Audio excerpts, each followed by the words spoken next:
Ajit, Mohan, welcome to the Global Technology Summit 2021. It's great to see you.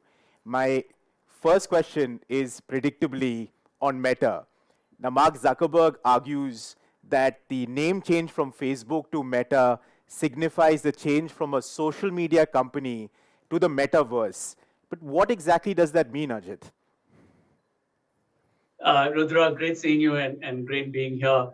Uh, Rudra, the ambition that we have articulated is that over the next decade, as a company, we will lean in and try and play a pivotal role in helping build the metaverse.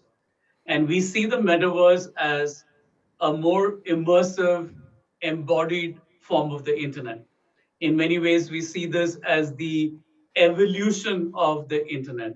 I think today, as much as the internet has delivered enormous value for people around the world, and it continues to, the current version of the internet is constrained by uh, how we engage with it. I think the best way to explain it in many ways is that we look at it. I think the best way to explain what it would be like in the metaverse is that we would be in it. So we think there's a huge opportunity with the fundamental technologies we are building in terms of access devices like Quest, like the glasses that we are working on, with some of the foundational software development work that we are doing, that we can accelerate the evolution of the current internet where the mobile plays a huge role to the metaverse where we will all have a sense of presence, that we will be in it and we will be able to engage with other people, places, and experiences with much more of a sense of immersive presence. That's what we're trying to build, Rudra. So, Ajit, if you can give us a sort of a little bit more of a deeper sense, different parts of the world, especially the technologists, are now all talking about the Internet 3.0, the move from 2D to 3D for this immersive experience that you're talking about. But for people like me, so I'm a complete non tech person who happens to be in a tech conversation with one of India's tech trailblazers. What does that actually mean? So, what are the kind of products, for instance, or the user experiences that, well, we're going to experience in this metaverse that is so radically different? It's a great question, Rudra. If you use a Quest 2, which is a VR device, and I've been playing around with it over the last few weeks, we already have a service called Horizon Workrooms, where essentially you wear this headset, Rudra, and you are transported to a virtual conference room, one which you can customize everything from how that room looks to which side of the room do you sit in, and you're represented as an avatar. And in that room, other people, like we're doing this call over Zoom, Rudra, you could be in that same room as Rudra's avatar. And the interesting part about this is when you go through that experience, what stands out is how real it feels. It's possible to collaborate. There is a whiteboard that you can use. There's a sense of spatial sound. So when you're in that room and let's say you choose a circular table, the avatars where they're speaking, it lands differently depending on where they're located in the room.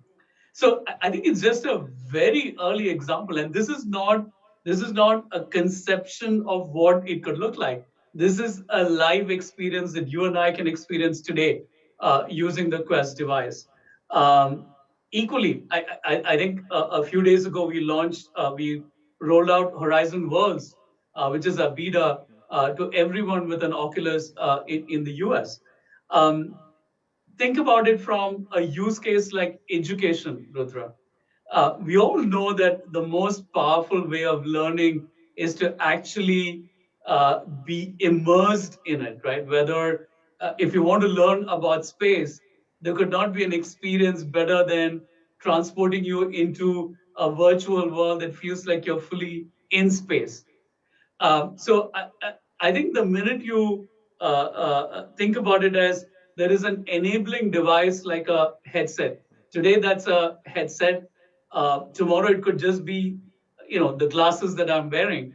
So there is an enabling device, and once you put it on, you are in a world where you can engage with other people, places, and at the same time, these people are themselves creating their own worlds.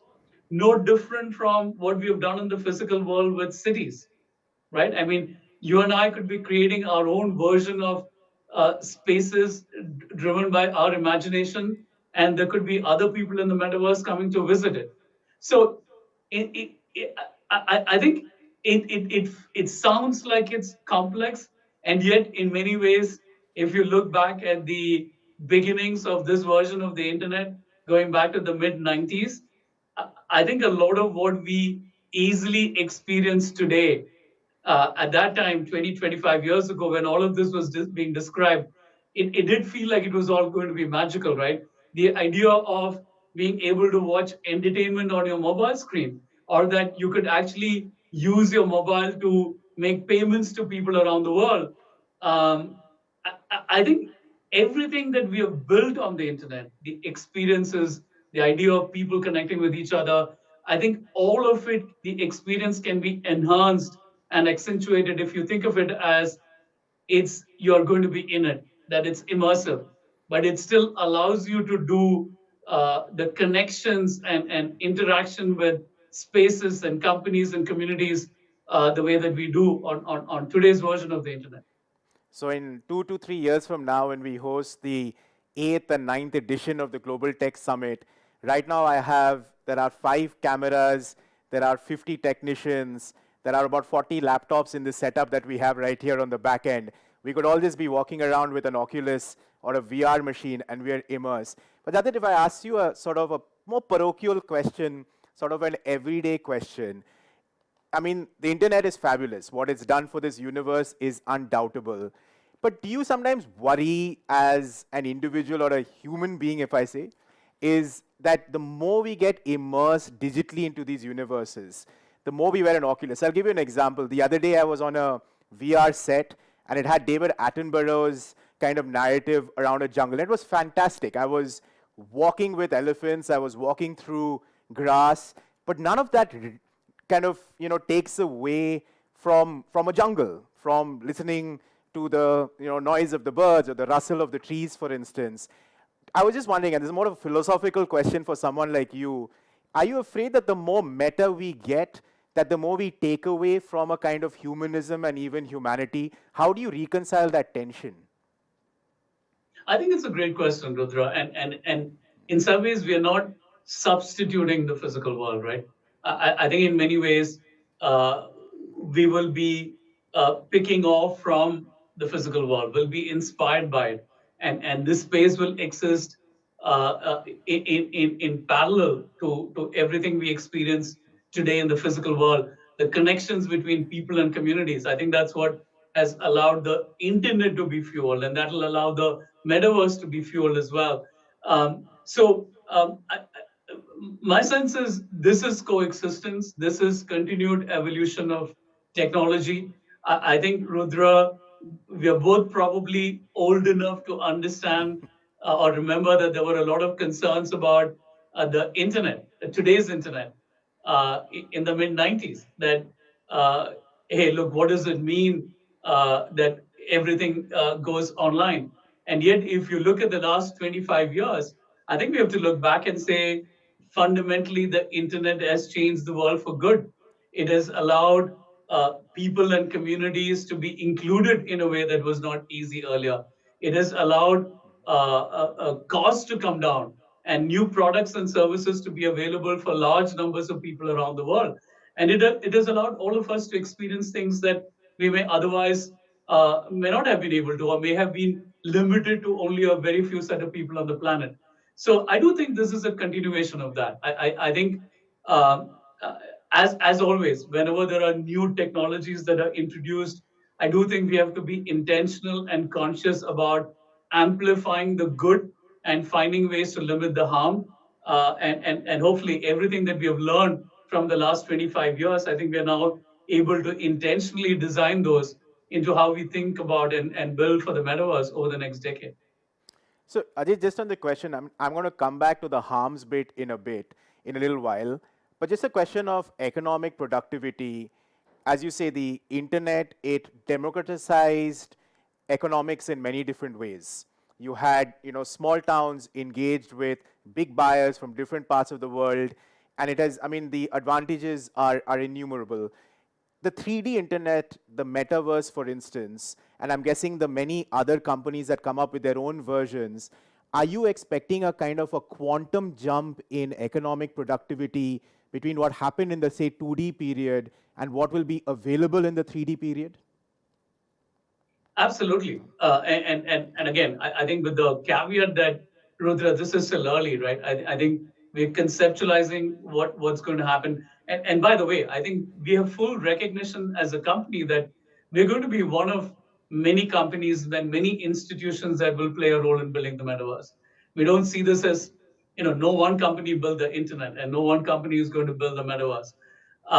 But you know, projecting, sort of looking at already what is possible and some of the evolution that we can already see coming, will this be a huge boost to productivity as well as fuel innovation? Absolutely. I think no different from what the internet has done in the last 25 years. Again, take education. I think it's a great example. We know that learning is one of those big terrains that I don't think we yet have cracked for the world as a whole. There are still kids in different parts of the world who are not getting access to great primary school learning. I think there are adults who have the desire for reskilling and to learn new things, and there are all kinds of constraints, right, from cost to the curriculum to the way in which we teach. And you can imagine that fundamentally this allows you to teach people new things, be introduced to concepts and structures and places in a more immersive environment. It just seems a lot more intuitive to how we as human beings are conditioned to learn. We learn the best when we experience something, and yet, we've all been constrained to, in many ways, textbooks and then 2D screens. But you know that it's going to be order of magnitude easier to pick up things when you're in it, when you're immersed in it. And I can see when the dots are connected to create great immersive learning experiences, it would make a material difference on the agenda of learning and therefore productivity. So, but that's just an example, Rudra. You can literally throw the dart at many different things that we are grappling with as a society, and see that a more immersive environment can be a much better environment. Ajit, if I can just stick with your example of learning for a second. Yesterday at the GTS, Rajkumar Ranjan Singh, the Minister of State in the Ministry of External Affairs, also in education, made a big kind of pitch on edtech, and he saw huge optimism in edtech in itself. And I take everything that you're saying, that this kind of technology will make it more immersive, it's more real in many ways. But in a country like India, how do we make it more affordable? And we hear a lot about edtech and these solutions, but fact is that 90% of this country doesn't have access to a laptop. 5, 6 people have to use an internet connection together.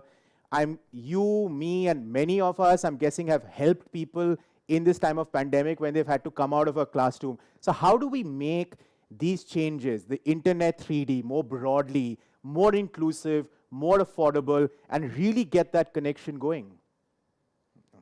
Yeah, and Rudra, and I apologize that I'm again referring to our age, but again circle back to 2012 or 2013 in India, uh, when it was prohibitively expensive to own a smartphone. It was unimaginable to watch video on the internet because it was so expensive. I remember it used to cost, I think, $8 to stream an hour of video in 2013.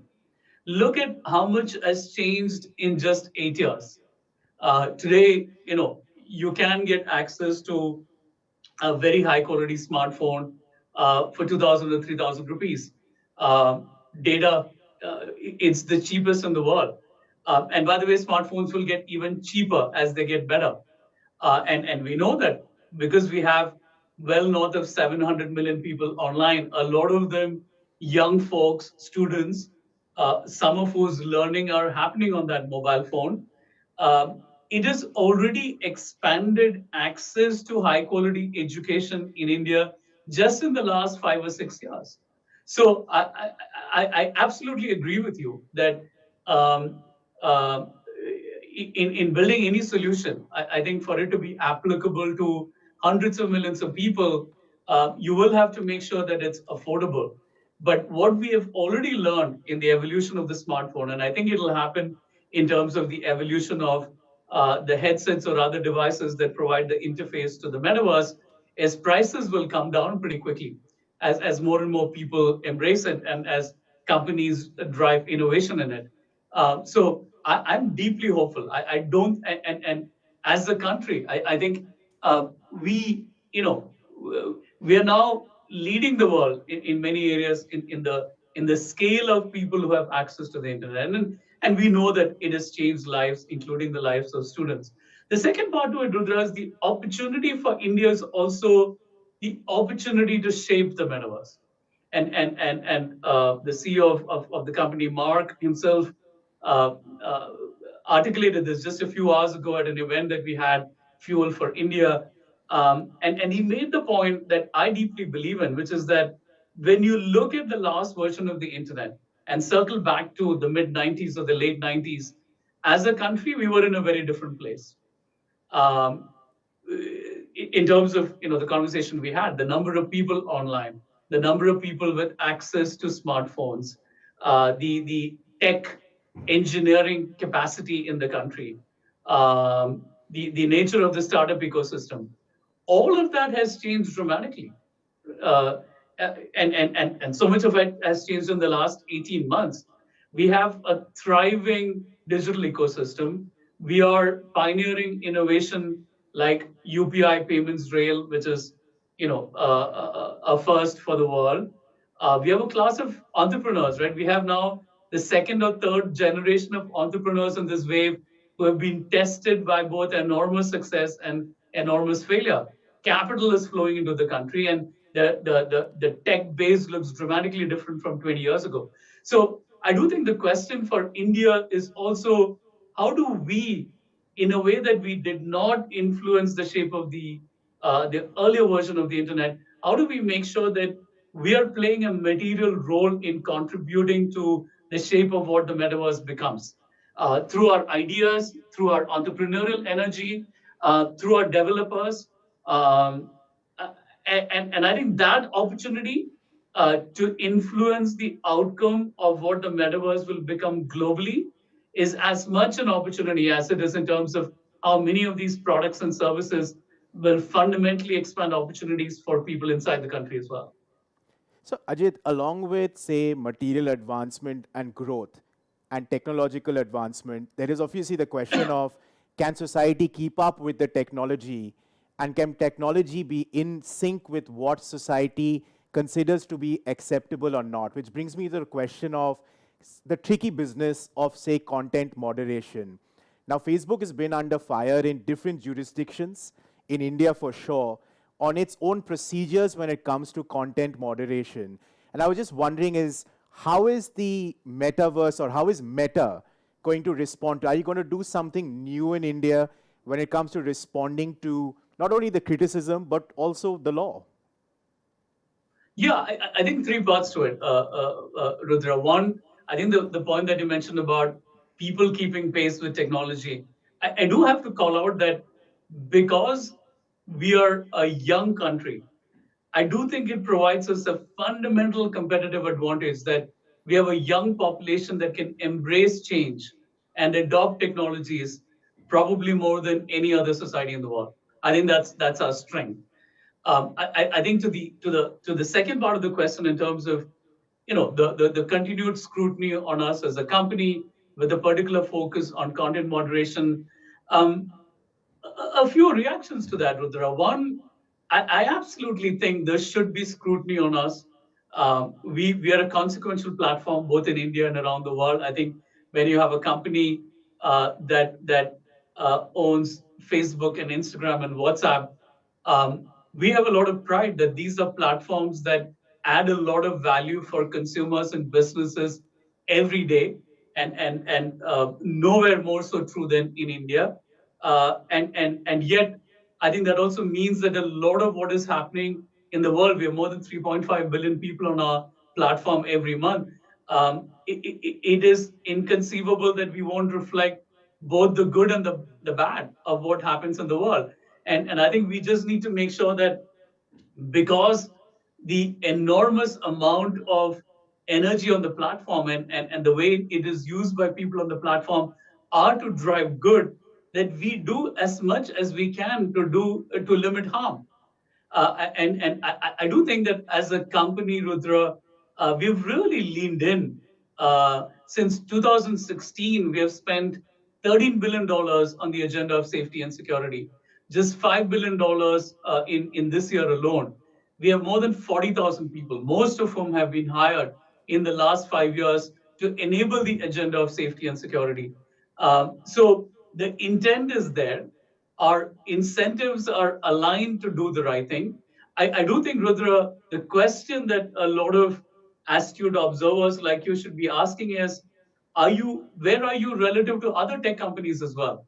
And I think, we are proud that not just in the absolute sort of scale, but even relative to other companies and even relative to our own scale, we do feel that we are leading in terms of the approaches and the policies and the investments we are making to limit harm. And the last one, Rudra, is the question is this all translating to outcomes, right? It's not just about the intent, it's not just about the actions, but are we actually impacting what happens on our platforms? And I have a number to share. The prevalence of, given you were speaking about content moderation, the prevalence of hate speech on our platforms is 0.03%. That number has come down dramatically over the last few years to 0.03%. It's not zero. I think we have zero tolerance for content that violates our community standards, content that you and I can agree has no place in a society like ours. But that doesn't mean that it can get to zero. But we will do everything we can to reduce the ability of bad actors to do harm. So as you can imagine, Ajit, I've got at least 6 questions that are primarily focused on content moderation harms. But I think you've given a argument, you've put some statistics out there. But as Meta kind of builds out its future, Ajit, do you think even say, let's forget about comparing with other tech companies, is sort of societal engagement and different modes of saying being transparent about whether it's algorithmic biases or whether it's methods on which you're even designing questions for community guidelines, is that one of the objectives of Meta as it kind of moves forward with all the subsidiaries, Facebook, WhatsApp, so on and so forth? Absolutely. And I think, Rudra, we have been vocal that if you look at some of the conversations that we have had around the world in terms of the relationship between tech companies and societies, the role of regulation, what should be allowed, not allowed, who gets to make calls on that. I think we've been consistent in advocating for a while that we do think there is a need for a new set of rules, that we invite regulation. And I think you alluded to two areas that we have been vocal about. One is transparency about how data is used. We do believe that societies around the world can benefit from greater clarity on requiring companies to be transparent about how data is used. And second is, because this conversation is quite live and has received a lot of attention, and you raised it, um, how do we ensure that people still have agency in a world where algorithms still have a huge role to play? So how do we make sure that consumers, users of platform like ours, still has agency in terms of determining what they get to see and what they engage with in the context of algorithms playing a huge role in trying to understand what someone like me would want to see or would want to engage with. So on both fronts, we are clear that we welcome regulation. I think we have useful points of view to contribute to it, but I do think the world will benefit from a global framework, especially the democratic world.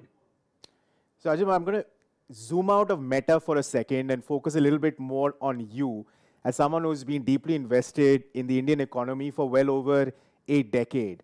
And I guess my first question from your vantage point is on this business of co-regulation. So Facebook had come up front saying is that they welcome co-regulation. Meta says it welcomes regulation in itself. But when it comes to regulation in almost any part of the world, it seems that, at some very broad level, you've got three buckets. You've got the tech utopianists, and there's a very strong view in India as well among people in, say, Bangalore, where the view seems to be is that you can code your way out of societal problems. Two, you've got the economists who have their own view on technology. We're seeing a lot of that live debate on crypto, for instance. Is it a good economic call for decentralized digital currencies or not? And the third bucket, in many ways, are the political economists who need to understand how society will respond to this. How do you create a bridge to make sure that reg tech, and policy formulation in this area is actually, to use a meta term, truly immersive and not disaggregated? No, it's a great question, Rudra, and I think all three constituencies have important perspectives in this. And in some ways, I do think a lot of very feisty debates are happening around the world. It's really a conversation between, as you articulated, these three different schools in terms of trying to resolve it to find common ground. I think the reality is that any regulation must keep the canvas of innovation open. I think it must learn from what we have learned over the last 20, 25 years, and in some ways try, especially as we shift from the mobile computing platform to the metaverse, try and address some of what we may not have gotten right in the early years of the internet and try and bake it into the fundamental design of the metaverse.